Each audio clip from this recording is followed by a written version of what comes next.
পরিবেশ থমথমে। সেই থমথমে ভাবটা নিমিষেই কাটিয়ে আয়াজ মিটিমিটি হেসে উঠল।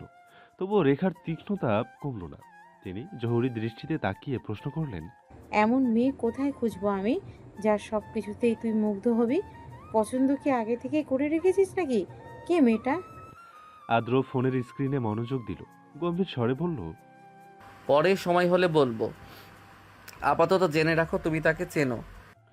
ভ্রু কুঞ্চিত হলো রেখার। তিনি মেয়েটাকে চেনেন। তার জানা মতে বেশ কিছু মেয়েই আদ্রকে পছন্দ করে, কিন্তু আদ্র কখনো আগ্রহ প্রকাশ করেনি সেখানে। তাদের সঙ্গে কথা বলতেও কখনো দেখেনি রেখা। তবে কে হতে পারে? মস্তিষ্কে চাপ প্রয়োগ করলেন তিনি। কৌতূহলী মন উতলা হয়ে উঠল ভীষণ। মায়ের হাবভাব বুঝে আদ্র আগেই জানিয়ে রাখলো, আমি কিন্তু এখন কিছুই বলতে পারবো না তোমাকে। সময় আসুক, এমনিতেই জেনে যাবে। রেখা দমলেন না। চিন্তিত মুখে রাজ্যের ভাবনা জুড়ে দিলেন। আওয়াজ তখন বেলাকে জিজ্ঞেস করলো, তুমি বলো তো বেলা, তুমি আদ্র ভাইয়ের পছন্দের মানুষকে চেনো? আয়াজের ঠোঁটে দুষ্টু মিষ্টি হাসি খেলা করছে। বেলা হকচকিয়ে যায়। মিনমিন করে উত্তর দেয়। আমি কিভাবে জানবো? রেখাও সায় দিলেন। বিরক্ত কণ্ঠে আয়াজকে বললেন, আরে ও জানবে কিভাবে? আধার মতো কথা বলিস কেন? আয়াজ নাক কুচকে বিড়বিড়ালো, ওই তো জানবে না ভাই, তো ওকেই জান, প্রাণ সব দিয়ে দিয়েছে। রোদ্দুরে ভেজায় বিরক্ত নিকষ কৃষ্ণ কাকগুলি। কা কা শব্দে বিশাল তোড়জোড় করছে তারা। অনেকে পাশের ঝিল থেকে স্নান করে কারেন্টের তারে এসে বসেছে। শরীর ঝাঁকিয়ে গায়ের পানিগুলো ঝেড়ে ফেলছে বারবার। চোখ মুখ কুচকে একবার সেদিকে তাকালো বেলা। কাঁধের ব্যাগটা কাঁধের ব্যাগটা আরেকটু চেপে নিল। কলেজ শেষ হয়েছে আরো আধ ঘন্টা আগে, কিন্তু রিক্সা চালক করিম এখনো আসছেন না। ঘেমে পরনের কামিজ শরীরের সঙ্গে লেপ্টে গেছে যেন। সরব ফোনে কল এলো তার। ফোন হাতে ছিল। স্ক্রিনে আদ্রর নামটা ইংরেজি গুটি গুটি অক্ষরে ভেসে উঠছে। বেলা একটু অবাকই হলো। 3 দিন ধরে আদ্রর সঙ্গে দেখা নেই তার। আজ হঠাৎ কল দিল কেন? পরক্ষণে বিস্ময় ভাব কাটিয়ে কল রিসিভ করলো সে। কিছু বলার পূর্বেই আদ্র উপাস থেকে ডাকলো। বেলা, বেলা ক্ষীণ থমকালো। আদ্রর কণ্ঠস্বর ভাঙা ভাঙা ভাব, দুর্বলতার স্বতঃস্ফূর্ত আভাস। বেলা নিঃশব্দে দীর্ঘ নিঃশ্বাস ফেলল। ছোট্ট করে জবাব দিল, হুম। আপনার ডান দিকে তাকান বেলা। বেলা কাল বিলম্ব করল না। তৎক্ষণাৎ ডাকলো ডান পাশটায়। তৎক্ষণাৎ তাকালো ডান পাশটায়। কালো রঙের একটা গাড়ি দাঁড় করানো। জানালা দিয়ে অস্পষ্ট আদ্রর মুখচ্ছরি দেখা যাচ্ছে। বেলা যেন আরো এক দফা থমকালো, ভরকালো, চমকালো, বিমূর হলো ভীষণ। আদ্রর শুভ্র কপাল জুড়ে সাদা রঙের ব্যান্ডেজ বিরাজমান। নিষ্পলক দৃষ্টি বেলার দিকেই। সে চেয়েই রইল। উপাস থেকে আদ্র দুর্বল কণ্ঠে আবার বলল, আমি অপেক্ষা করছি বেলা, এদিকে আসুন। ফোন কেটে গেল।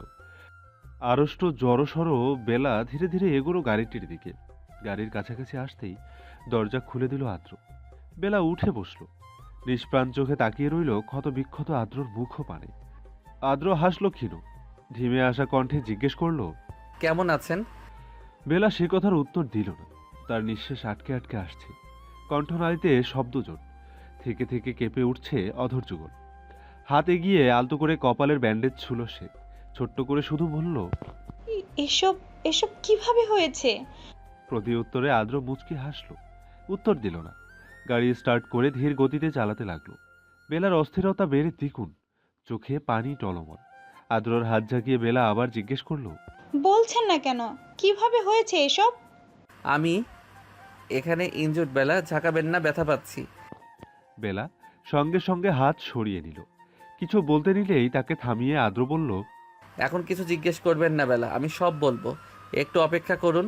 ড্রাইভ করতে কষ্ট হচ্ছে আমার। একটু নিরিবিলি জায়গায় যেতে চাচ্ছি। বেলা নিশ্চুপ হয়ে যায়। নত হলো তার মস্তক। আখি জোড়া বেয়ে পানি গড়াচ্ছে। কষ্ট হচ্ছে তার, প্রচণ্ড যন্ত্রণা। গাড়ির সামনের কাছে ফোন ফিট করে রাখা।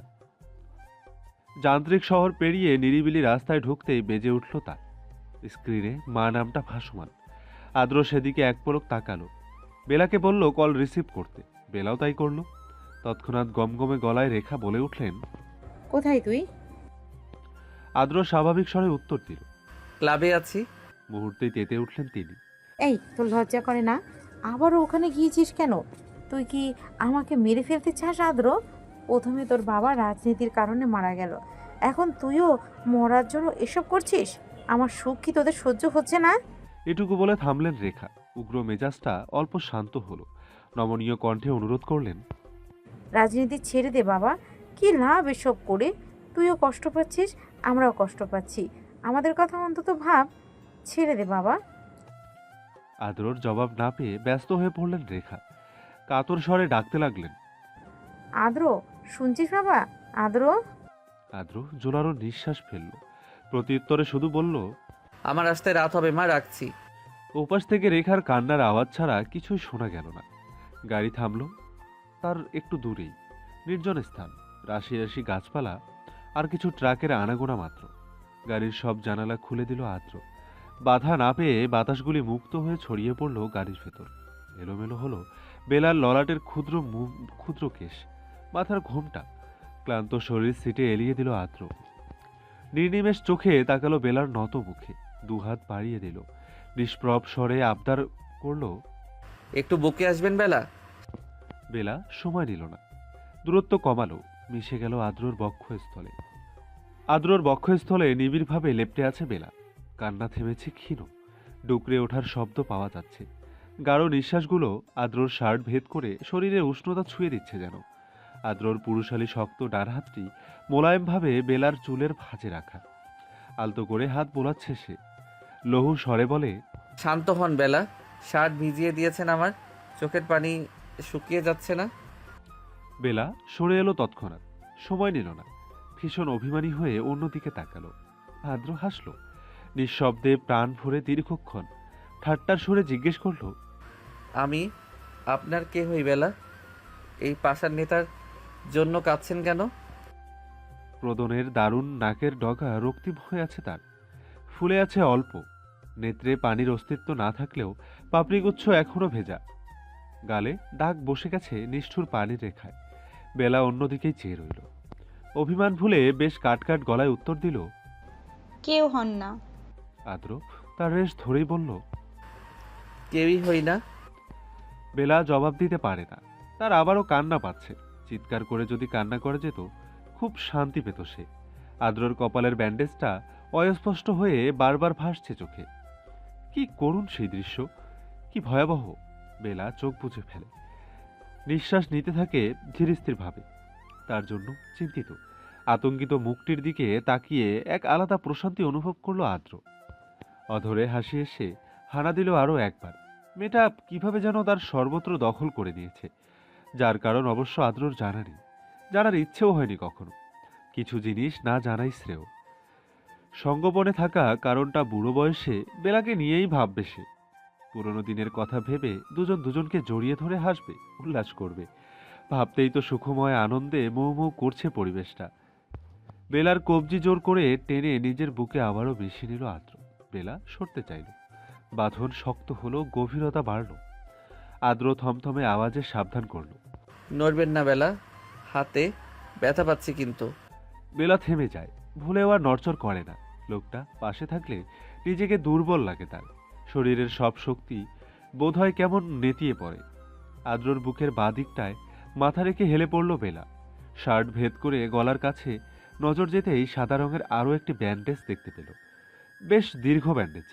দেখা মাত্র সরে আসতে চাইল বেলা। আদ্র দিল না, বাধ্য হয়ে ওভাবে জিজ্ঞেস করল, আপনার বুকে ওটা কিসের ব্যান্ডেজ? ক্ষীণ ব্যগ্র শোনালো তার কণ্ঠ। আদ্র নির্বিকার স্বরে উত্তর দিল, আঁচড় লেগেছে বোধহয়। সামান্য আছরে কেউ এত বড় ব্যান্ডেজ করে? আপনার আমাকে বোকা মনে হয়? আদ্রর কপালে দৃঢ় ভাঁজের দেখা দিল। একদম না। বেলা সে কথা কানেই তুলল না। কণ্ঠে নমনীয়তা এনে কাতর গলায় জিজ্ঞেস করল, মিথ্যে বলছেন কেন আদ্র? এসব কিভাবে হয়েছে? হাত, বুক, কপাল এগুলো ছাড়াও কি আরো ক্ষত আছে? আছে। যতটা শান্ত আর নির্লিপ্তভাবে আদ্র কথাটা বলল, তার থেকেও দ্বিগুণ অশান্ত হলো বেলার মন। চোখে দারুণ জ্বালা হচ্ছে, তবে নাগাদার অসহ্য প্রয়াস চালিয়ে যাচ্ছে সে। ধারালো নখ গিয়ে খামচে ধরল আদ্রর বুকের শার্ট। আদ্র ব্যথা পেলেও কিছু বলল না। বেলা শুকনো গলায় আওড়ালো, আপনি আমাকে এখনো বলছেন না কিভাবে হয়েছে এসব? বেলার কেশবহুল মাথায় নিজের গাল ঠেকিয়ে কিছুক্ষণ চুপ করে রইল আদ্র। ওয়ান ওয়ে রোড দিয়ে মাঝে মাঝে ট্রাক গাড়ি শাসা করে চলে যাচ্ছে। বাতাসের গতি একটুর জন্য বহুগুণ বেড়ে যাচ্ছে। সে সময় একটা ট্রাক আদ্রদের গাড়ি অতিক্রম করতেই অনলের ভীষণ তেজি ঝাপটা এসে ছুঁয়ে দিল তাদের। বেলার চুল আবারও এলোমেলো হলো। আদ্র হাত বাড়িয়ে তার যত্নে গুজে দিল কানের পেছনে। গম্ভীর গলায় খুব কঠিন করে বলল, এভাবে ভেঙে পড়বেন না বেলা। রাজনীতিবিদদের প্রাণের নিশ্চয়তা থাকে না। আমি তো তাও বেঁচে ফিরেছি। ইনশাল্লাহ এই নির্বাচনে আমারই জয় হবে। নখের সাহায্যে খামচে ধরা হাতটা দৃঢ় করল বেলা। বলতে চাইল, রাজনীতি ভীষণ খারাপ আদ্র, ছেড়ে দিন না এসব। নিজের প্রিয়জন থেকেও কি এই পেশা আপনার কাছে বেশি প্রিয়? তবে বলা হয় না তা। অতি সন্তর্পণে দীর্ঘশ্বাস বেরিয়ে আসে শুধু। হৃৎপিণ্ডে হাহাকার তৈরি বেলাকে এলাকার মুখ্য গেটে নামিয়ে গাড়ি ঘোড়ায় আদ্র। বাসায় এখন যাওয়া যাবে না। নির্বাচনের কিছু কাজও বাকি আছে। আপাতত দলের ক্লাবের উদ্দেশ্যে গাড়ি চালাচ্ছে সে। জানালার কাছে স্থির থাকা ফোনটায় আয়াজের কল আসছে বারবার। আদ্র ধরেনি একবারও, উল্টো ফোন সাইলেন্ট করে দিয়েছে। কিন্তু যখন দেখলো অনবরত কল দিয়েই যাচ্ছে, তখন সপ্তমবারের কলটি রিসিভ করলো সে। সঙ্গে সঙ্গে আয়াজ গলা ফাটিয়ে চিৎকার করে উঠল, এই তোর ফোন কোথায় থাকে? কতবার কল দিয়েছি, খেয়াল আছে? কই তুই? আদ্র জানালা গলিয়ে বাহিরে তাকালো একবার। আয়াজের চিৎকার পরোয়া না করে স্বাভাবিক স্বরে উত্তর দিল, রাস্তায়, ক্লাবে যাচ্ছি। তুই অসুস্থ ভাই? এখন অন্তত এসব কাজ বাদ দেই। তোর চিন্তায় কান্না করছে মা, মুখের দিকে তাকানো যাচ্ছে না। আদ্র ছোট শ্বাস ফেলে বলল, কয়েকদিন পরেই নির্বাচন আয়াস, এখন কোনোভাবেই কাজে ফাঁকি দেওয়া যাবে না। আদ্রর নাছর বান্দা ব্যবহারে বেশ বিরক্ত আয়াজ।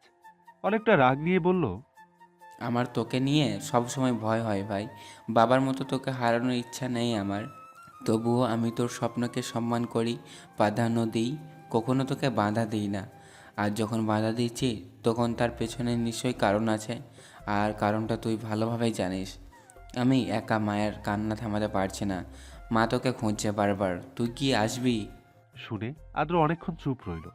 হাতে ব্যথা পাচ্ছে সে, অবশ হয়ে আসছে যেন। আয়াজ আবারও ডাকতেই গাড়ি বাড়ির পথে ঘোরালো সে। মুখে বলল, আসছি। এরপর বাড়ির আসার পর রেখা এক মুহূর্তের জন্য কাজ ছাড়া করলেন না আদ্রকে। জড়িয়ে ধরে রইলেন। কাতর কাতর কণ্ঠে আহাজারি করে উঠছিলেন, তুই রাজনীতি ছেড়ে দে বাবা, আমরা এমনিতেই তো ভালো আছি। ছেড়ে দে না বাবা, রাজনীতিতে কি আছে?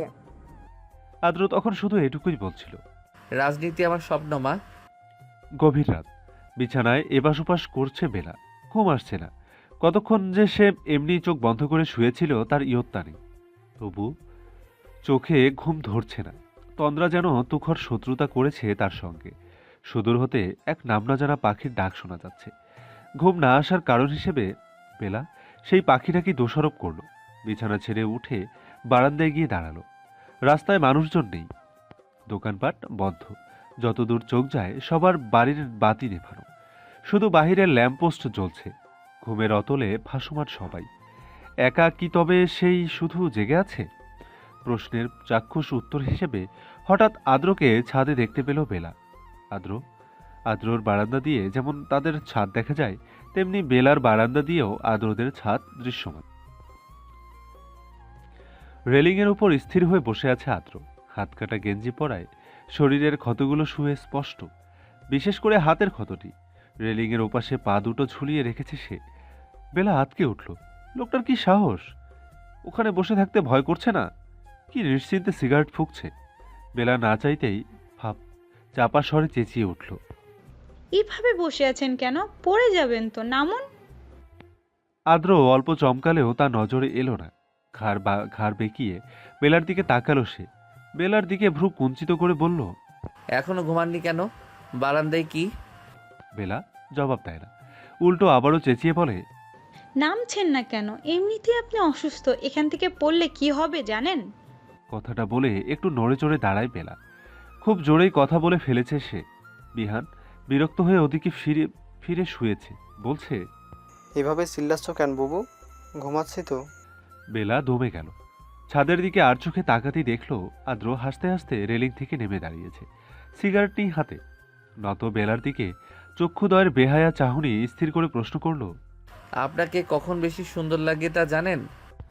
বেলার জানতে ইচ্ছে করল খুব। লজ্জায় জড়তায় মুখ ফুটে জিজ্ঞেস করতে পারল না, চুপ রইল। আদ্রর দিকে তাকালো না। আদ্র বেলার দিকে চেয়েই রইল। ঘোর লেগে গেছে যেন। আবিষ্ট কণ্ঠে বলল, আপনার কান্না দেখার জন্য হলেও আপনাকে আমার লাগবে বেলা। আদ্রর ঘোর লাগা দৃষ্টি তখনও স্থির।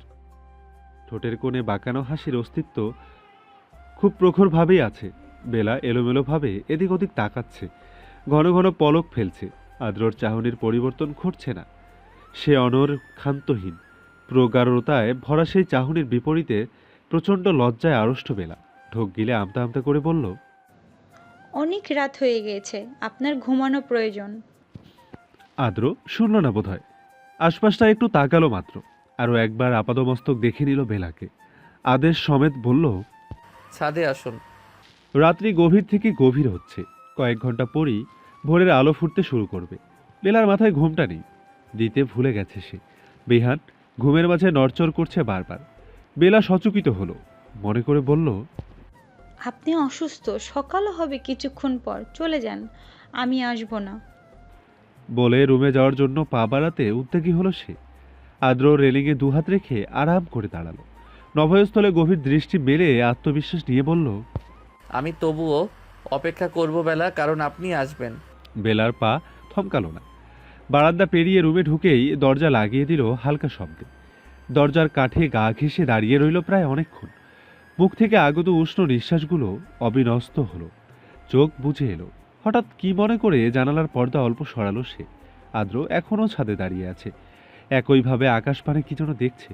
লোকটা কি সত্যি এভাবে দাঁড়িয়ে থাকবে?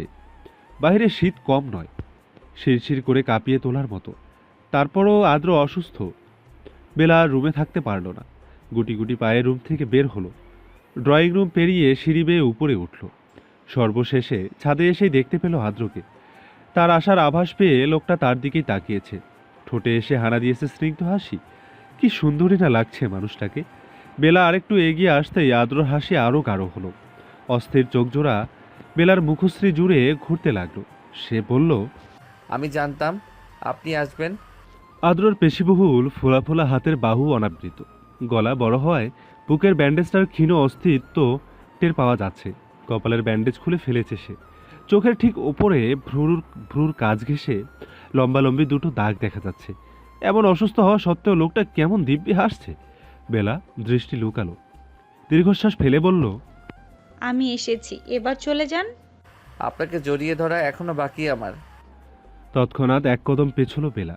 গলা কাঁপিয়ে লুহুক চিৎকার করল। না। আদ্র হেসে ফেলল। মেয়েটাকে ভয় পেলেও দারুণ লাগে।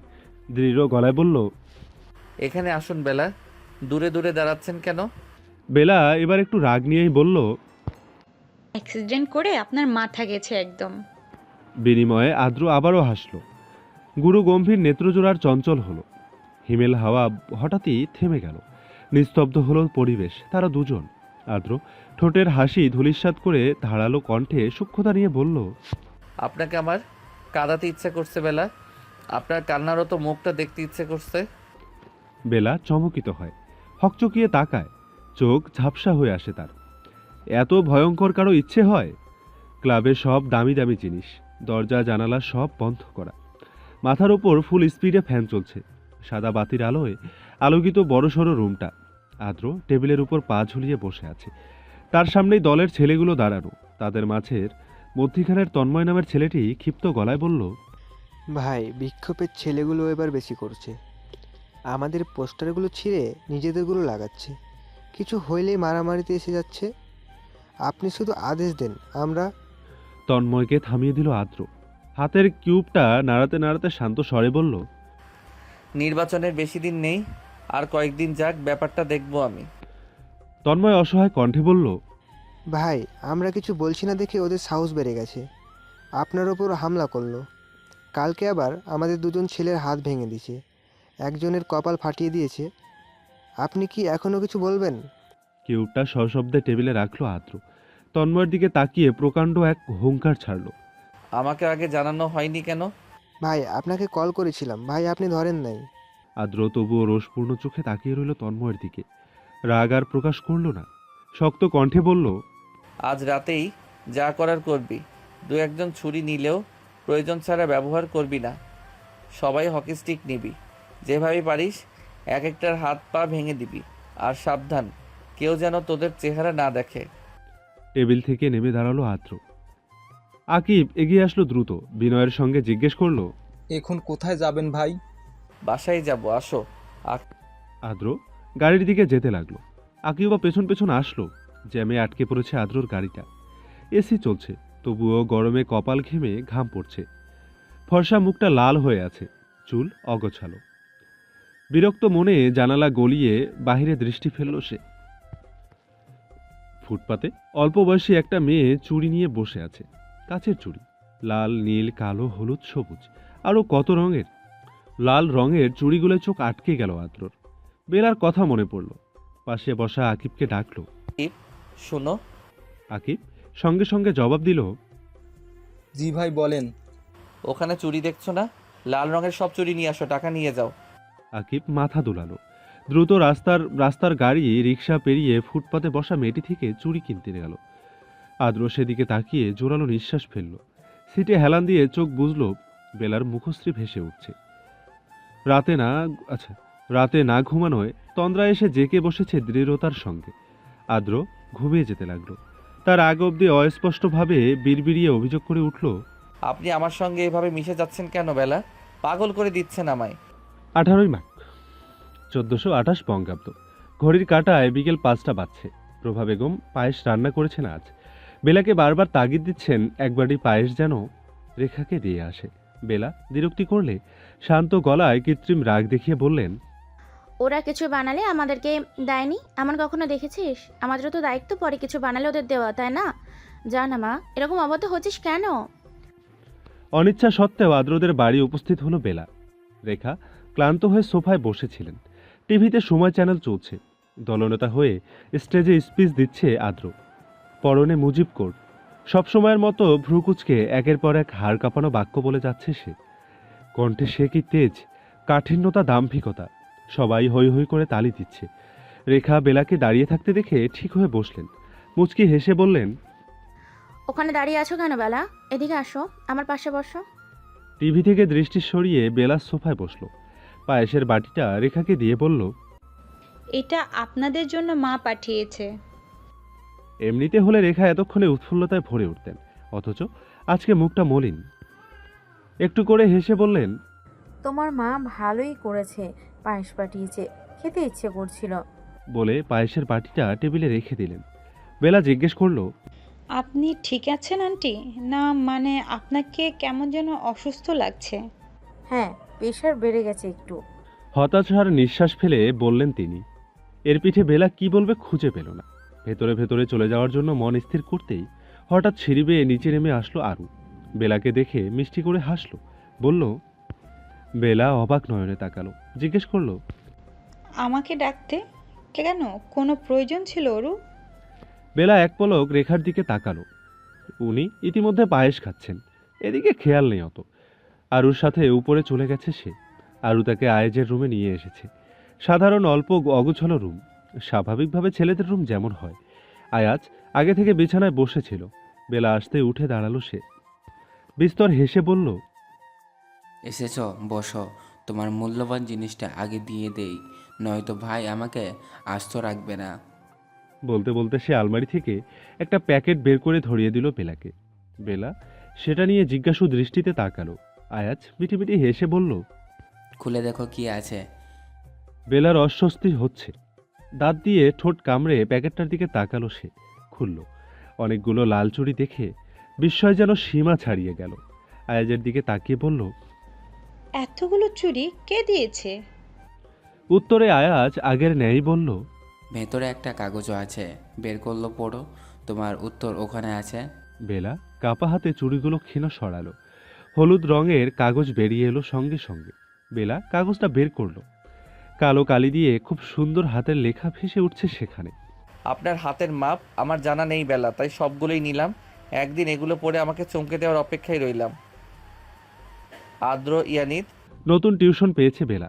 বাড়ি থেকে বেশ অনেকটা দূরে, মেন রোডের কাছাকাছি। ভার্সিটি শেষে রাস্তার ওপারে করিম চাচাকে দেখতে পেয়ে এগিয়ে গেল সে। রিকশায় উঠে বসল। নতুন স্টুডেন্টের বাসার ঠিকানা বলতেই করিম চাচা ভ্রু কুঞ্চিত করে বিরক্ত কণ্ঠে বললেন, এত টিউশন ফিউশন কইরা কোনো লাভ আছে মা? এক পড়াশোনা কইরাও ক্লান্ত হইয়া পড়ছে। অদ্র স্যার তো এই জন্যই আপনার লাইগা আমারে রাখছে। প্রতিউত্তরে হালকা হাসল বেলা। আজ সত্যিই বড্ড ক্লান্ত হয়ে পড়েছে সে। বাসা থেকে দেরিতে বের হওয়ায় ক্লাস টেস্টে খুব দ্রুত হাত চালিয়ে নির্দিষ্ট সময়ের মাঝে প্রশ্ন শেষ করতে হয়েছে। কতটা হাতটা টনটন করছে, ক্ষীণ যন্ত্রণা হওয়ায় সহ্য করা যাচ্ছে। রিকশা চালক আবার বললেন, আপনার কাছে ফানি আছে মা? আইজ যা গরম পড়ছে, গলা শুকায়া গেছি একেবারে। ব্যাগ থেকে ছোট্ট পানির বোতলটা বের করলো বেলা। করিম চাচার দিকে বাড়িয়ে দিয়ে বলল, আমি আপনার মেয়ের মতন চাচা, আমাকে তুমি বলে ডাকবেন। আর এই নিন পানির বোতল। করিম চাচা যেন খুশি হলেন খুব। স্নিগ্ধ হাসি ভিড় জমালো ঠোঁটের কোণে, চোখ জোড়া জল জল করে উঠল। মাথা দুলিয়ে পানির বোতলটা নিলেন তিনি। এক হাতে রিকশার হ্যান্ডেল ধরে অন্য হাত দিয়ে একটু করে পানি পান করলেন। ওনার পা দুটো তখনও অবিশ্রান্ত রিকশার প্যান্ডেল ঘোরাচ্ছে। পানি পান করা শেষে তিনি বোতলটা আবার ফেরত দিয়ে রিকশা চালাতে মনোযোগী হলেন। বেলা চারপাশটায় একবার চোখ বুলালো। মেন রোডের প্রায় অধিকাংশ জায়গা জুড়ে আদ্রদের দলের পোস্টার টানানো, তবে আদ্রর ছবি দেখা যাচ্ছে না। বড় বড় অক্ষরে নাম উল্লেখ করা আছে মাত্র। রিকশা ঘুরিয়ে একটু ফাঁকা রাস্তায় ঢুকতেই হঠাৎ কালো রঙা একটা গাড়ি এসে থামলো রিকশার একদম সামনে। আকস্মিক হওয়ায় নিয়ন্ত্রণহীনভাবে রিকশা থামালেন করিম চাচা। রিকশা দুলে উঠল। ভয়ে হুটের হাতল শক্ত করে ধরল বেলা। চোখ খিচে বুঝে নিল রিকশা চালক করিম চাচা মনে মনে অশ্রাব্য ভাষায় গালি দিতে উদ্যোগী হলেও পরক্ষণেই ফোনের রিংটনের শব্দে থেমে গেলেন। পুরাতন গানের কিছু লাইন বেজে উঠছে, শাবানার গান। অত্যন্ত বিরক্তের সাথে পকেট থেকে ফোন বের করে তা কানে রাখলেন তিনি। ওপাশ থেকে কিছু বলতেই থতমত গলায় বললেন, আচ্ছা দিতাছি।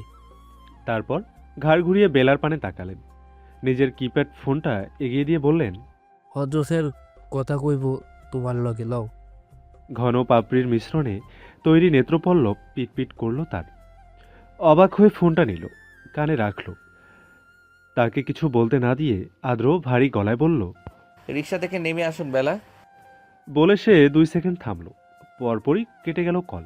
সামনের কালো গাড়িটায় দৃষ্টি ফেলতেই আবছাভাবে আদ্রর মুখশ্রী খেয়ালে এলো বেলার। কিছুক্ষণ হাঁসফাঁস করে ইতস্তত ভঙ্গিতে নেমে পড়ল রিকশা হতে। মাথার বিন্যস্ত ঘুমটা প্রয়োজন ছাড়াই আবারও টেনে ঠিক করল। করিম চাচা দাঁত বের করে হাসছেন। অস্বস্তিতে সেদিকে একবার চেয়ে বেলা মাথা নুয়ালো। আদ্র আগে থেকেই তার পাশের দরজা খুলে রেখেছে। বেলা গাড়িতে উঠে বসলে আর কাল বিলম্ব করল না সে। করিম চাচাকে ইশারা করে গাড়ি ঘোরালো। গাঢ় নীরবতায় ছেদ ঘটিয়ে বেলাই প্রথমে জিজ্ঞেস করল, আমরা কোথায় যাচ্ছি? আদ্র উত্তর দেয় না। কি দৃঢ় আকর্ষণ নিয়ে গাড়ি চালাতে ব্যস্ত সে। এই গরমেও মুখে মাস্ক তার, পরনে ছাই রঙের সাধারণ পাঞ্জাবি। বেলা আবার জিজ্ঞেস করল, উত্তর দিচ্ছেন না কেন? কোথায় নিয়ে যাচ্ছেন আমাকে? আদ্রর তেরা গলায় উত্তর। কেন, আমি কোথাও নিয়ে গেলে সমস্যা আছে নাকি? আদ্রর হঠাৎ রাগের কারণ ঠিক ঠাহর করতে পারল না বেলা। কপাল কুঁচকে তাকালো, জিজ্ঞেস করল, এইভাবে কথা বলছেন কেন? আমি কি করেছি? উত্তরে দীর্ঘশ্বাস ফেলল আদ্র। স্টিয়ারিং থেকে হাত সরিয়ে বেলার হাতটা নিজের হাতের মুঠোয় নিয়ে নিল। গম্ভীর গলায় অভিযোগ করল, আপনি আমার শান্তি কেড়ে নিয়েছেন বেলা। কাজ শেষে আপনাকে পাওয়ার শান্তিটুকু আমার ভাগ্যে মেলে না। এমন যন্ত্রণা দিচ্ছেন কেন? বেলা কাতর নয়নে একবার তাকালো। নুয়ানো মাথার থুতনি ঠেকে গেল গলার সঙ্গে। ধীর গতিতে হাত সরাতে চাইলেই জোরালো ধমক দিয়ে সাবধান করল আদ্র। খবরদার, হাত সরাবেন না। বেলা থেমে যায়। হাত সরানোর ক্ষীণ চেষ্টাও আর করে না। প্রকট নীরবতায় ছেয়ে যায় পুরো সময়টা। শুধু যানবাহনে কড়া হর্নের শব্দ কানে আঘাত হানছে একটু পরপর। মাঝ রাস্তায় গাড়ি থামিয়ে সদর দরজা খুলে বেরিয়ে যায় আদ্র। বেলাকেও নামিয়ে পেছনের সিটে বসিয়ে দেয় কোনো কথা ছাড়াই। বেলা হকচকিয়ে যায়, ভরকায়, অবাক চোখে তাকায়। মিনমিন করে কিছু বলতে গিয়েও পারে না। আদ্র ভালোভাবে গাড়ি লক করে বেলার কোলে মাথা রেখে শুয়ে পড়েছে এই ছোট্ট জায়গাটিতেই। পা দুটো ভাঁজ করে গোটানো, ঝাঁকড়া মাথার চুলগুলো বেলার উদরে কাতুকুতু সৃষ্টি করছে, শিরশির করছে এই স্থানটা। বেলা চাপা গলায় চিৎকার করে ওঠে। কি করছেন এসব? উঠুন। আদ্র চোখ বন্ধ থাকা অবস্থায় কপাল কুঁচকায়। ললাটে তৈরি হয় অসংখ্য বলিরেখা। দাম্ভিক স্বরে বলে, চুপ থাকুন, ঘুমাতে দিন। বেলা আমতা আমতা স্বরে বলল। আমার টিউশন আছে। আদ্রর একরোখা উত্তর। যেতে হবে না। আমার নতুন টিউশন এটা, না গেলে কিভাবে হবে? আমি যাব, আপনি সরুন। সবার পরিবর্তে বেলার সঙ্গে আরও মিশে রইল যেন সে। ঘুম ইতিমধ্যে চোখে এসে হানা দিয়েছে। পল্লব জোড়া মেলতে পারছে না আদ্র। ঘুমিয়ে যেতে যেতে লঘু স্বরে বলল, মাত্র আধা ঘন্টা ঘুমাবো, তারপর পৌঁছে দিব। এখন বিরক্ত করবেন না, ঘুমাচ্ছি। আদ্র ঘুমিয়ে পড়েছে। বেলার এক হাত তার গলা পেরিয়ে নিজের হাতের ভাঁজে ভাঁজে আটকে রেখেছে। বেলা অনভ্যস্ত হাতে আদ্রের ঝাঁকড়া মাথার চুলগুলোয় কিছুক্ষণ হাত বুলালো, তারপর কপাল গাল নাক ছুঁয়ে দিল একে একে। আদ্র গভীর ঘুমে আচ্ছন্ন তখন। চোখের নিচটায় কালি পড়ে গেছে, ফর্সা ত্বকে তা বড্ড বেমানান। তার ঘুমান্ত মুখখানায় স্পষ্ট ক্লান্তির ছাপ। বেলা সন্তর্পণে আদ্রর মাস্কটা খুলে নিল, ওড়না দিয়ে কপালের ঘাম মুছল, খুব আস্তে করে বলল, এ রাজনীতি মানুষ থেকে কত কিছু কেড়ে নেয় আদ্র, আপনি কখনোই বুঝবেন না। আদ্র কি শুনল তার কথা? কি জানি, একটু নড়ে চড়ে উঠল সে। বেলার হাত আরো শক্ত করে ধরল, হাতের পিঠে অধর ছোঁয়ালো হঠাৎ।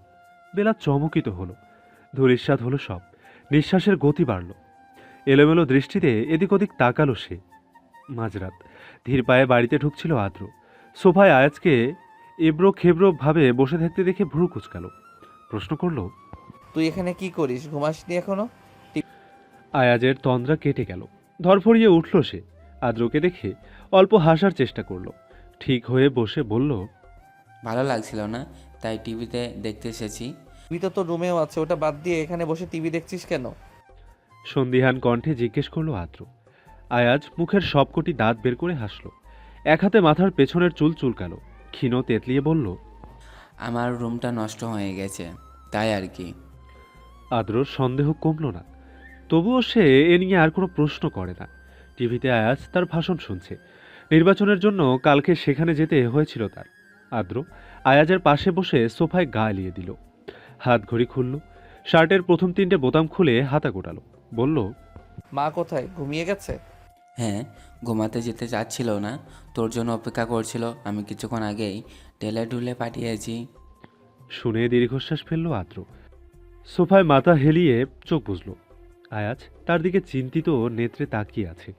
টিভির সাউন্ড আস্তে করে কমিয়ে দিল সে, ডাকল, ভাই, একটা কথা ছিল তোর সাথে।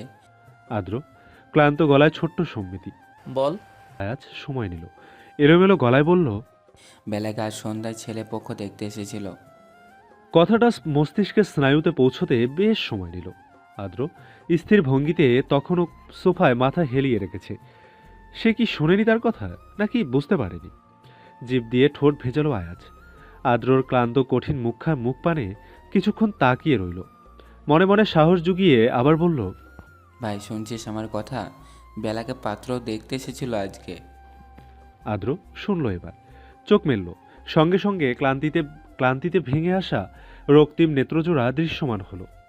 কি ভয়ঙ্কর সেই লাল শিরাগুলো, চোখের মণি ঘিরে রেখেছে। আদ্র আয়াজের মুখোমুখি বসল, খুব শীতল চাহনি নিক্ষেপ করে শান্ত গলায় সাবধান করল, ক্লান্ত লাগছে আমার, মাথাও ঠিক নেই, চোটে আছি। তুই কি চাচ্ছিস আমার মেজাজটা আমি তোর উপর দেখাই? আয়াজ চোখ বড় বড় করে তাকালো, দ্রুত মাথা নাড়িয়ে না করল, তারপর সতর্ক কণ্ঠে বলল, সত্যি বলছি ভাই, সন্ধ্যা এসেছিল ওরা, মাও গিয়েছিল। পাত্রর নাকি বেলাকে খুব পছন্দ হয়েছে। শাহেদ আঙ্কেলের এখানে কিছু জানাননি। তোর বিশ্বাস না হলে সকালে মাকে জিজ্ঞেস করিস, আমি মিথ্যা বলছি না।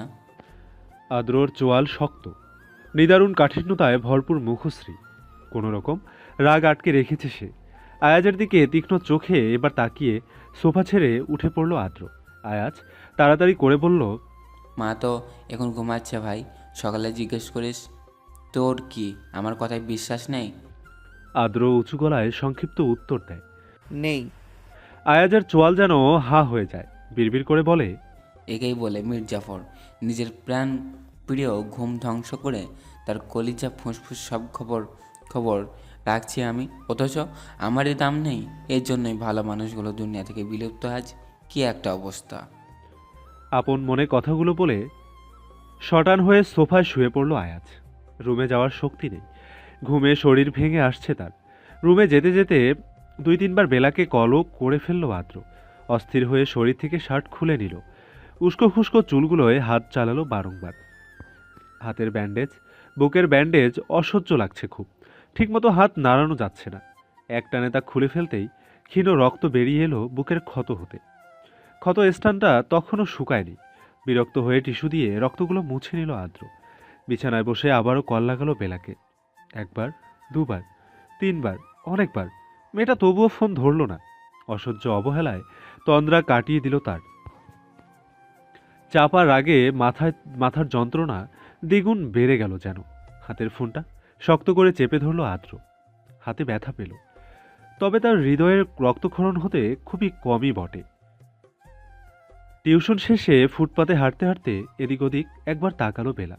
ওই যে একটু দূরে করিম চাচার রিকশা। রিকশায় বসে আরাম করে লাল চা খাচ্ছেন তিনি। বেলা কাছাকাছি হতেই বিস্তরা হাসলেন। মিটিমিটি কণ্ঠে আগেভাগে বললেন, তোমারে আইসকা নিয়া যাইতে পারুম না, স্যারে মানা করছে। বেলা যার পর নাই অবাক হলো, জানতে চাইল, কেন কেন মানা করেছে? তা জানি না মা, তোমারে কইছে এখানে দাঁড়াইতে, স্যারই তোমারে নিয়া যাইব কইছে, আইতাছে। বেলা আর প্রশ্ন করল না, বিশাল বিস্ময় নিয়ে চুপচাপ দাঁড়িয়ে রইল। করিম চাচা অবশ্য জিজ্ঞেস করেছিলেন তাকে চা খাবে কিনা, সে মানা করে দিয়েছে। আদ্র এলো মিনিট খানেক পর। সাঁ করে কালো রঙের গাড়িটা থামলো বেলার ঠিক সামনে। আকস্মিক হওয়ায় বেলা ভয় পেয়ে দুকদম পিছু হটে দাঁড়ালো। কোনরূপ প্রতিক্রিয়া দেখানোর পূর্বেই গাড়ির দরজা খুলে আদ্র গম্ভীর আওয়াজে বলল, উঠো। আদ্র আজকে ড্রাইভার আনেনি, নিজেই ড্রাইভ করছে। তার পাশের সিটের দরজা খুলে দিল এইমাত্র। বেলা ধীরস্থিরভাবে বসতেই তৎক্ষণাৎ গাড়ি চলতে শুরু করলো। নিষ্ঠুর চোখজোড়া মেলে বেলার পানে একবার তাকাচ্ছে না আদ্র, শুধু গম্ভীর ক্রোধপূর্ণ স্বরে প্রশ্ন ছুড়ল, আজকাল দেখছি বিয়ের পর খুব শখ জেগেছে, পাত্রদের সামনে সেজেগুজে বসে যাচ্ছে, নিজের রূপ দেখাচ্ছে। এত সাহস কোথায় পাচ্ছে এরা? ভয় লাগে না? বুক কাঁপে না একটুও? বেলা ভয়ে ঠোক গিলল।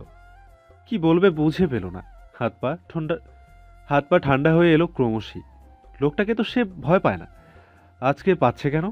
কাপ্পা স্বরে কিছু বলতে নিলেই আদ্র আবার প্রশ্ন করল, ফোন কোথায় থাকে আপনার? কাল রাত থেকে কতবার কল করেছি দেখেননি? বেলা ঠোঁট কামড়ে চারপাশটায় এলোমেলো দৃষ্টি ফেলল। ক্ষীণ স্বরে বলল, দেখেছি। আকস্মিক জোরে ধমক দিয়ে উঠল আদ্র। তাহলে কল ব্যাক পাইনি কেন আমি? আমাকে কি মানুষ বলে মনে হয় না? বলুন, হয় না? বেলা কেঁপে উঠল, ভীতু চোখে তাকালো। লোকটাকে সে চিনতে পারছে না। এমনটা তো করেনি কখনো। আজকে এভাবে রাগ দেখাচ্ছে কেন, ধমকাচ্ছে কেন? বেলা মাথা নুয়ালো, কাপা গলায় থেমে থেমে বলল, সকালে দেখেছিলাম, পরে কলও ব্যাক করতাম, কিন্তু মনে ছিল না পরে আর। সরি। আদ্র সশব্দে স্টিয়ারিংয়ে ধাক্কা মারল। হকচকিয়ে তাকালো বেলা, আর চোখে আদ্রকে দেখল। সে ঘন ঘন নিঃশ্বাস ফেলছে। নিঃশ্বাসের গাঢ় শব্দ শোনা যাচ্ছে খুব প্রখরভাবে। দাঁতে দাঁত চেপে রেখেছে, কপালের রগগুলো ফুলে ভয়ঙ্কর অবস্থা। গৌরবর্ণের মুখশ্রী কি রূঢ় দাম্ভিক। সাহস নিয়ে কম্পয়মান হাতটা আদ্রর হাতের পিছে রাখল বেলা। কোমল স্বরে বলল, এত রেগে যাচ্ছেন কেন? শান্ত হন, আমার তো বিয়ে হয়ে যাচ্ছে না। আদ্র প্রবল ক্রোধ নিয়ে আবারও ধমকের রেশ নিয়ে বলল, আপনার এই হয়ে যাচ্ছে না নিয়ে বসে থাকবো আমি? যদি হয়ে যেত তখন আমি কি করতাম? থামাথামি ছাড়া আদ্র আবারও বলল, তোমাকে আমি আর আপনি করে বলবো না, সাহস বেড়ে গেছে তোমার। আপনি আপনি বলে ডাকি বলে দাম দিচ্ছ না? অধিকার নেই নাকি আমার? বেলা চুপ হয়ে গেল। এ কথার পিঠে কি বলা উচিত? জোর গলায় কি বলবে? আপনার কোনো অধিকার নেই, আমাকে তুমি করে বলতে পারেন না, আপনি করে বলুন। কিন্তু লোকটার মুখে তাকে তুমি সম্বোধন করাটা তো খারাপ লাগছে না, বরং ভালো লাগায় সিক্ত করে তুলছে ভেতরটা। কি প্রাণনাশক ডাকটা, কি গম্ভীর সুন্দর। বেলা আর মানা করল না, কিচ্ছুটি বলল না এ নিয়ে। আদ্র ড্রাইভ করছে। নিচ থেকে বেলার হাত শক্ত করে ধরে রেখেছে। বেলা একবার বাইরে তাকালো। সন্ধ্যা হয়ে এসেছে, সূর্য ডুবে গেছে সেই কবে। বেলা মিনমিন করে জিজ্ঞেস করলো, বাসায় ফিরবেন না? আদ্রর উত্তর নেই। কপাল খানিক কুঁচকে গেছে, দৃষ্টিতে তীক্ষ্ণ ভাব। বেলা ইতস্তত করল, আধো গলায় বলল, আমি তো বিয়ে করতাম না। কেন করতে না? তৎক্ষণাৎ উত্তর এলো ওপাশ থেকে। বেলা আদ্রর দিকে তাকালো। লোকটা এতক্ষণে শান্ত হয়েছে, কপালের ভাঁজগুলো মিলিয়ে গেছে, তবে গম্ভীর ভাব এখনো বিরাজমান। বেলা সময় নিয়ে আমতা স্বরে আগের মতোই বলল, আপনাকে রেখে কিভাবে করব? শুনে ক্ষীণ থমকালো আদ্র। এরপরই নিঃশব্দে হেসে ফেলল সে। বেলা দেখতে পেল না। গাড়ি থেমে গেল কড়া ব্রেকে। উজ্জ্বল চোখে তাকালো, নিষ্প্রভ স্বরে বলল, দেখি, বুকে আসো, অনেক জ্বালিয়েছ। বেলা পিটপিট করে তাকালো। মানা করার জন্য উদ্যোগী হলেও সুযোগ দিল না আদ্র। টেনে নিয়ে বুকে জড়িয়ে নিল তাকে, খুব প্রগাঢ়ভাবে, ঘনিষ্ঠ হয়ে। বেলা লজ্জিত ভঙ্গিতে একটু জড়সড় হলো। আদ্র কি ভেবে হঠাৎ বলল, ছেলেটার নাম কি? বেলা বুঝলো না যেন, জিজ্ঞেস করলো, কোন ছেলে? তোমাকে যে দেখতে এসেছিল। কেন? রাখবে আমার? বেলা আতঙ্কিত হয়ে তাকালো, উৎকণ্ঠ হয়ে বলল, আপনি কি মারপিট করতে চাচ্ছেন? আদ্র ঠোঁট বাঁকিয়ে হাসলো, উত্তর দিল। হুম। আদ্রর বুকের একদম মধ্যিখানে মাথা এলিয়ে রেখেছিল বেলা। কখন যে ঘুমিয়ে গেল। গভীর তন্দ্রার মাঝেও তার এক হাত আদ্রকে জড়িয়ে রেখেছে।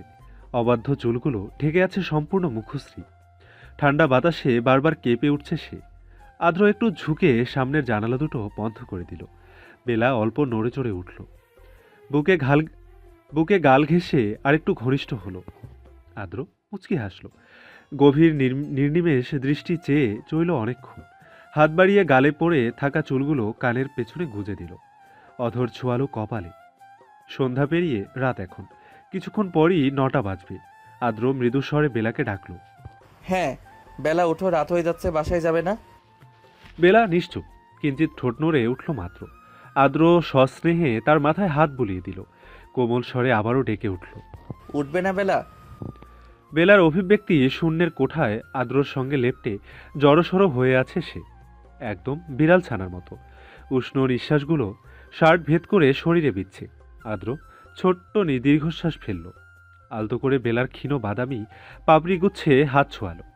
দায়সারাভাবে নিষ্প্রভ স্বরে বলল, আমি কিন্তু তোমাকে ডেকেছি বেলা, তুমি ওঠোনি। বেলার চুল থেকে একটা মিষ্টি ঘ্রাণ এসে নাসিকার অন্ধ্রে ঠেকছে। ভালো লাগছে। আদ্র বেশ কয়েকবার জোরে জোরে নিঃশ্বাস নিল। বেলাকে নিজের সঙ্গে জড়িয়ে নিল আরও নিবিড়ভাবে। মেয়েটা সাথে থাকলে তার মস্তিষ্ক আর কোনো কিছু ভাবতে চায় না। প্রশান্তিতে চোখ বুঝে আসে। বাতাসেও যেন প্রেমময় বার্তা ছড়িয়ে যায়। সময়ের খেয়ালই থাকে না। বেলার যখন ঘুম ভাঙে তখন রাত প্রায় 10টা বাজছে। ধীরে ধীরে চোখ মেলে নিজের অতি নিকটে আদ্রকে দেখতে পেয়ে আতকে উঠল সে। দূরে সরতে নিলেই আদ্রর শক্ত পুরুষালী হাতের কঠিন বাঁধনে আটকে পড়ল। আদ্র ক্ষীণ নড়ে চড়ে উঠল। বেলাকে নিজের কাছে টেনে এনে তন্দ্রা ঘুরে বলল, নড়ে না বেলা, ঘুমাচ্ছি। আদ্রর চোখ তখনও বন্ধ। লোকটা তার দিকে না তাকালেও প্রচণ্ড লজ্জা আসছে পৃষ্ঠে ধরছে তাকে। অস্থির লাগছে। কথার অবাধ্য হয়ে বেলা তবুও সরতে চাইল। মিনমিন করে জিজ্ঞেস করল, কটা বাজে? জানি না, ঘুমাতে দাও। বেলা জোর গলায় বলল, বাসায় গিয়ে ঘুমাবেন, এখন ছাড়ুন, রাত অনেক হয়ে গেছে, বাসায় ফিরতে হবে। আদ্রর হাত ঢিলে হয়ে গেল। বেলা সরে বসল। ব্যস্ত ভঙ্গিতে ব্যাগ থেকে ফোন বের করে পাওয়ার বাটন চাপ দিতেই স্ক্রিনে ভেসে উঠল বড় বড় নম্বরগুলো। 10টা বেজে 1 মিনিট। নোটিফিকেশনের আইকনে বারবার কল উঠে আছে। বেলার চিন্তা বেড়ে গেল। বাসায় গেলে নিশ্চিত বকা খেতে হবে। আর চোখে আদ্রকে দেখল সে। কাঁচা ঘুম থেকে উঠিয়ে দেওয়া চোখগুলো লাল হয়ে আছে। কপালে বলিরেখা ফেলে চোখ ছোট ছোট করে রাখা। ক্ষীণ কাঁপছে হাতগুলো। শার্ট কুঁচকে আছে। বেলা জিজ্ঞেস করল, আপনি আমাকে ডাকেননি কেন? আদ্রর নির্লিপ্ত উত্তর, ডেকেছি, তুমি ওঠোনি। বেলা চুপ হয়ে যায়, মনে মনে আওড়ায়। গাড়ির ইনার লাইটটা বন্ধ ছিল। আদ্র জ্বালিয়ে দিল তার। এসি ছাড়ল। গরমে কপাল, গলা, ঘাড় খুব বাজেভাবে ভিজে গেছে তার। চোখে এখনো ঘুম লেগে আছে। গাড়ির স্টিয়ারিং এক হাতে নিয়ন্ত্রণ করে বেলার দিকে হঠাৎ ঝুঁকে পড়ল সে। বেলা বড় বড় চোখে তাকালো। তার কয়েক সেকেন্ডের ব্যবধানেই সিট বেল্টে লাগিয়ে সরে এলো আদ্র। সামনের রাস্তাগুলো ভাঙা, বেলা ধাক্কা খেতে পারে, ব্যথা পেলে আবার। গম্ভীর স্বরে বলল, তুমি এখনো ছেলেটার নাম বলনি বেলা? বেলা ওড়নার কোনা মুচড়ামুচড়ি করছে, ধীর কণ্ঠে বলল, বলবো না। কেন? আপনি মারপিট করবেন। আদ্র ভ্রু কুচকালো। সেটা তো আমি এমনিতেই করব। এমন কিছুই করবেন না আপনি, পরে আপনার ক্ষতি হলে। বেলা উৎকণ্ঠা হয়ে বলে উঠল। রেগে গিয়ে মুখ থমথমে করে ফেললো আদ্র। লোকটা অল্পতেই রেগে যায়। নাস্তা খেতে খেতে ফোনে কথা বলছিল আদ্র। কথা শেষ হতেই রেখা বেশ আগ্রহী কণ্ঠে বললেন, আদ্র জানিস কি হয়েছে? কথাটা বলার সময় চোখ বড় বড় করে রেখেছিলেন রেখা। আয়াজ পরোটা মুখে পুড়ে ঠাট্টার স্বরে বলল, না বললে কিভাবে জানবে মা? রেখা চোখ পাকিয়ে তাকালেন, ধমক দিয়ে বললেন। তুই চুপ থাক। তারপর আবার আদ্রর দিকে চেয়ে বললেন, আদ্র ফোন রাখ। আমার কথা কি শুনছিস তুই? কাগজের আদ্র ফোন রেখে দিল। পূর্ণ দৃষ্টিতে তাকালো মায়ের দিকে, জিজ্ঞেস করলো, শুনছি, বলো। রেখা উৎসাহিত হলেন, চোখ জলজল করে উৎফুল্ল কণ্ঠে বললেন, বেলাকে পরশু যেটা দেখতে এসেছিল তাকে কে যেন থাপ্পড় মেরে মেরে গাল থেকে রক্ত বের করে দিয়েছে। ছেলে তো বেলাকে অনেক পছন্দ হয়েছিল। শাহেদ ভাই মানা করা সত্ত্বেও বিয়ের জন্য জোর দিচ্ছিল নাকি। এখন গালের ব্যথায় নড়তে পারছে না, বিয়ের জন্য মানাও করে দিয়েছে। এটা কে করতে পারে বলতো? তবে ভালোই হলো, ছেলেটাকে আমারও একটু ভালো লাগেনি। আয়াজের গলার খাবার আটকে গেল যেন। বিষম খেতে খেতে দ্রুত গ্লাস থেকে পানি পান করলো। বিস্ফোরিত চোখে তাকালো সে। আদ্রর মুখাবয়ব পর্যবেক্ষণ করলো। আদ্র তখন শার্টের হাতা গোটাতে গোটাতে উত্তর দিল, জানতাম না তো। 3 বান্ধবীকে নিয়ে আজ শাড়ি পরেছিল বেলা, অনেকটা শখের বশেই। ভার্সিটির ক্লাস বাঙ্ক করে মেলায় ঘুরছে অনেকক্ষণ। এরপর বিকাল গড়ালে করিম চাচাকে ঠিকানা দিতেই তিনিও চলে এলেন তাকে নিতে। বন্ধুদের বিদায় জানিয়ে বেলা রিকশায় উঠে বসে, শাড়ির আঁচল সামলে কোলে গুটিয়ে রাখে। আবহাওয়া আজ বেজায় করুণ, ঘন কালো মেঘে ঢাকা পড়েছে সমগ্র অন্তরিক্ষে। সকাল থেকে বৃষ্টি আসবে আসবে ভাব, কিন্তু আসছে না। অল্প স্বল্প উৎকট অনল বিদ্যমান, তবে ঝড়ো বাতাস নেই। রাস্তার অন্যধারে অচেনা গাছের ডগায় কিশলয় গজিয়েছে, নতুন পাতায় ভরে গেছে গাছটা। বেলা মোবাইলের পাওয়ার বাটন চেপে সময়টা দেখে নিল। দেরি হয়নি, সময় মতো টিউশনে যেতে পারবে বলে ক্ষীণ শান্তি মিলল অন্তরস্থলে। হঠাৎ কে যেন এক লাফে উঠে পড়ল রিকশায়। বেলা চমকিত হলো, নেত্রপল্লব বিস্তর হয়ে বড় বড় হলো বাদামি রাঙা চোখের মণি। করিম চাচাও একটু ভরকে গেলেন, রিকশা থামালেন তক্ষুনি। তড়িৎ গতিতে পেছনে তাকিয়ে অচেনা মাস্ক পরিহিত সুঠাম দেহি আদ্রকে দেখে চিনতে পারলেন না। গলায় তেজ দিয়ে খ্যাক করে উঠলেন, এই কে আপনি? রিক্সায় উঠছেন কে? মায়ের খাওয়ানোর শখ জাগছে নাকি? নামেন রিক্সা থেকে নামতাছেন নাকি? মাস্কের আড়ালে আদ্রর মুখাবয়ব বোঝা গেল না, তবে দৃশ্যমান চোখজোড়া অল্প বিব্রত হলো। স্বাভাবিক গলায় বলল, আমি আদ্র চাচা, আপনি রিক্সা চালান? শুনে ভ্রু কুচকালেন তিনি, অবাক স্বরে বললেন, ইরা আপনি স্যার? আমারে ডাকতে পারলেন না? ডাকলেই তো রিক্সা থামাইতাম। আপনি কি ডর পাইছিলাম জানেন? আদ্র হাসল যেন। আপনাকে ভয় পাওয়ানোর জন্য এমন করেছি চাচা। এবার করিম চাচাও একটু হাসলেন। রিকশা ধীরগতিতে চালাতে শুরু করলেন। বেলা কথা বলছে না। তখন ভীষণ ভয় পেয়েছিল সে, বুকের বাপাসটা এখনো ধুকবুক করছে। আশঙ্কায় জর্জরিত মুখ, ভীতুগ্রস্ত। আদ্র মনোযোগ দিয়ে কিছুক্ষণ বেলাকে দেখল, প্রশ্ন করল, ভয় পেয়েছো বেলা? বেলা জবাব দিল না, মাথা নিচু করে রইল। রিকশার হুড উঠানো, স্নিগ্ধ বাতাস গায়ে কাটা দিয়ে উঠছে। খোলামেলা হওয়ায় ভালোই লাগছে খুব। করিম চাচা একটু ফিরে জিজ্ঞেস করলেন, টা কি নামিয়ে দিমু স্যার?